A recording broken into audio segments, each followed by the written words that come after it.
कहते हैं कि भारत को वैभवशाली बनाना है तो कैसे।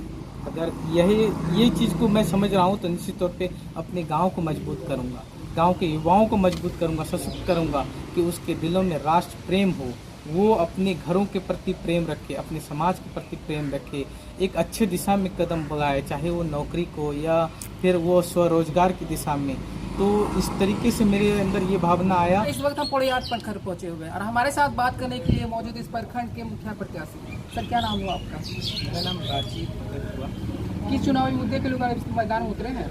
उद्देश्य मेरा यह है कि मैं अपने पंचायत को आदर्श पंचायत बनाने की दिशा में कैसे कोशिश कर सकूं, यह मेरा उद्देश्य है। कैसे बनाएंगे सर आप आदर्श? कि आदर्श पंचायत मतलब है कि निश्चित तौर पे समाज को, उस पंचायत को मूलभूत सुविधाओं से जो वंचित है उन सारी सुविधाओं को दिलाना, साथ ही साथ युवाओं को प्रेरित करना, लोगों के घर में स्वास्थ्य की सेवा हो, चाहे किसी भी समस्याओं का है वो सब निश्चित तौर पे दूर हो और निश्चित तौर पे तुरंत कार्रवाई हो। एक अच्छा पंचायत का मतलब है, आदर्श पंचायत का मतलब यही है। सर, 5 साल के दौरान आपने देखा अपने पंचायत में क्या क्या समस्या रह गई है अभी तक? समस्या तो बोला जाए तो रह नहीं गई, सारी की सारी समस्याएं हैं। समस्याएं हैं यह है कि ना तो हमारा पंचायत का कोई भी मामला साफ सुथरा है, ना तो कहीं पे सुनियोजित तरीके से नाली की व्यवस्था है। सरकार की छोटी से छोटी योजनाओं का लाभ शुद्ध तरीके से 100% मिल रहा है। तो और भी जैसे लाइट की व्यवस्था है, चाहे फिर पानी की व्यवस्था है, चाहे फिर जाति निवासी प्रमाण पत्र ये सब बनाने की व्यवस्था है, चाहे पुस्तकालय, युवाओं के लिए पुस्तकालय की व्यवस्था है। इन सारी सुविधाओं को दिलाना ही मेरा निश्चित तौर पे संकल्पित काम है और इन सारी समस्याओं को दूर करेंगे। सर, जनता का समर्थन कैसा है आपको? मुझे क्या तो लग रहा है यहाँ की जनता आपको सपोर्ट करेगी? मुझे तो लग रहा है, मैं जिस तरीके से घर घर गया हूँ, अपने पंचायत के सभी मोहल्ला गया हूँ, सबों ने कहा है कि निश्चित तौर पे आपको आशीर्वाद मिलेगा।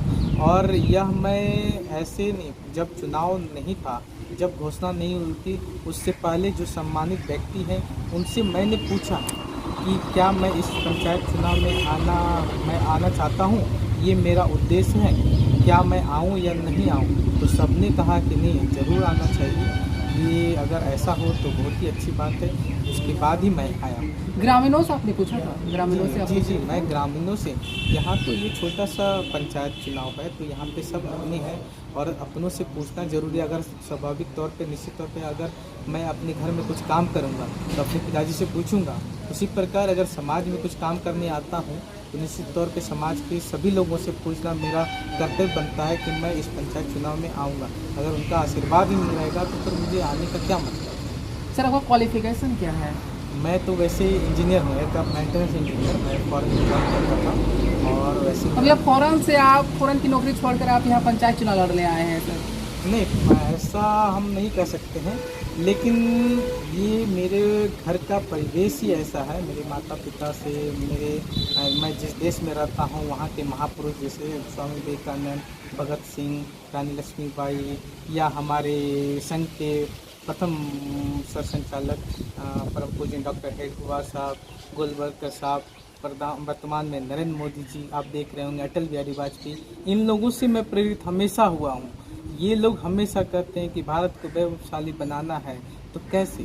अगर ये चीज़ को मैं समझ रहा हूँ तो निश्चित तौर पे अपने गांव को मजबूत करूँगा, गांव के युवाओं को मजबूत करूँगा, सशक्त करूँगा कि उसके दिलों में राष्ट्र प्रेम हो, वो अपने घरों के प्रति प्रेम रखे, अपने समाज के प्रति प्रेम रखे, एक अच्छे दिशा में कदम बढ़ाए, चाहे वो नौकरी को या फिर वो स्वरोजगार की दिशा में। तो इस तरीके से मेरे अंदर ये भावना आया कि चलिए भगवान ऐसा कुछ करो कि मैं अपने माता पिता का भी सेवा कर सकूं, मेरे पैसे का सही इस्तेमाल हो सके। मैं यहाँ पे एक बिजनेस खड़ा किया और भगवान ने वो पूरा भी किया। चलो, तुमको समाज सेवा भी करने का मौका मिलेगा और अपने माता पिता का भी सेवा करने के लिए मौका मिलेगा, और इस वजह से मैं आज पंचायत चुनाव में उपस्थित हूँ। सर, अगर आप जीत जाते हैं तो सबसे पहले आप कौन सा काम करेंगे क्षेत्रीय विकास के लिए? सबसे पहले तो मुझे जो जैसे मेरी शादी में मेरा फ्रेंड आया था गुजरात से या एमपी से, दो तीन जगह से आया था, तो बोला कि यहाँ पे बहुत अच्छा कल्चर है, लोग भी बहुत अच्छे हैं, लेकिन गली मोहल्ला साफ़ सुथरा नहीं है। तो वो मेरे दिल में दर्द आज भी है।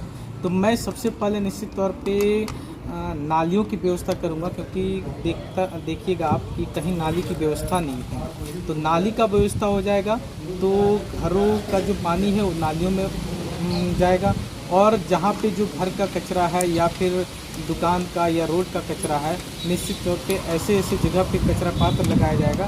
वो मजबूत कचरा पात्र, ऐसा नहीं कि जैसा तैसा लगा दिया, वो नहीं, मजबूत जो कम से कम 5 साल टिकाऊ हो, वो कचरा उसमें डाला जाएगा। और हमारा जो डंपिंग जो हमने व्यवस्था करना है, जैसे ट्रैक्टर या ट्रॉली के तहत, उस कचरा का एक ऐसा जगह पे डंपिंग किया जाए ताकि किसी को कोई नुकसान ना हो। तो साफ़ हो गया, उसके बाद नालियों का व्यवस्था, पानी हो गया, उसके बाद सड़क का निर्माण जहाँ जहाँ अगर नहीं है उसको मुख्य मार्ग से जोड़ेंगे। उसके बाद आरओ प्लांट लगाएंगे ताकि लोगों तक पीने का पानी पहुँच सके। जहाँ नल लगाया है वहाँ पे पानी क्यों नहीं पहुँच पा रहा है, उस जगह को ठीक करवाना। इस तरह छोटी छोटी बहुत सारी काम है। धीरे धीरे निश्चित तौर पे 1-1.5 साल में आपको दिखेगा, आपको गर्व होगा कि मैं एक सही व्यक्ति को चुना हूँ जो इस समाज के बारे में सोच रहा है, समाज को एक अच्छी दिशा में ले जा रहा है। आदर्श पंचायत जिसे हम कहना चाहते हैं। सर, आप अपने क्षेत्र की जनता को क्या कहना चाहेंगे जो आपको सपोर्ट करे? मैं यहाँ तो सभी बड़े हैं और हमारे रिश्तेदार भी हैं यहाँ पे, और सभी को मैं अपना मानता हूँ, क्योंकि सब मेरे अपने हैं। और सबका साथ हो, सबका विकास हो, ये भावना के साथ मैं सबों को प्रणाम करते हुए कहूँगा कि आप अपने अधिकार, अपने कर्तव्य को समझें, अपने वोट को एक महत्वपूर्ण है, इसको समझें। अगर आप आज हम हैं, हो सकता है कल दिन कोई और आएगा, ठीक है? तो जो भी आए, ऐसा हमारे युवाओं में, ऐसे लोगों के समाज में ये भावना आए कि हम सही व्यक्ति का चुनाव कर सकें, और सही व्यक्ति का चुनाव हो गया तो निश्चित तौर पे समाज का भला ही होगा, विकास होगा। ये मेरा भावना है। वोट हमको दें या नहीं दें, हमको अलग बात है। अगर मैं सही हूँ, उनको लगता है कि मैं खाऊंगा नहीं, मैं इस समाज को निस्वार्थ भाव से सेवा करूँगा, तो मुझे वोट। अब देखने वाली बात ये होगी कि यहाँ की जनता किसे अपना बहुमूल्य वोट देकर जिताती है। फिलहाल हमारे साथ बने रहिए और देखते रहिए द खबर न्यूज़।